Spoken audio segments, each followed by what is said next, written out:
Let's start with defense side A site. First, you place the camera here, behind this lamp. Covers both art and a main, and it's usually not shot out by attackers because they're usually not actually looking in this corner. With this camera, you want to use these two trips and one cage right here, and you want to play in secret and just wallbang. You can check your cam to see where they are. You can use your cage to reposition. You can use your second cage, as I'm going to show here, to play play.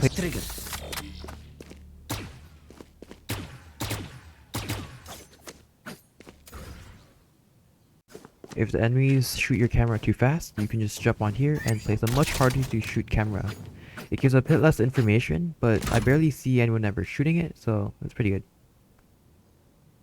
But if you're really down bad, place this camera here, and you can see the great personality that everyone has. You can see most of A main as well as most of site. It's good for retakes. For the second setup, you want to place these two tripwires on these lights on the wall, and you want to throw these two cages, although it doesn't really matter. You also want to put this camera up here, and just activate the cages when they get on site. You also want this camera constantly giving you info, so you don't want to tag them because they'll just shoot it out. Lastly, for a site, you can put a camera here, which spots any enemies coming A.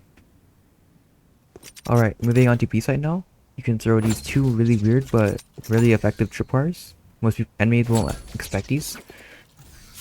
You can also throw this early cam.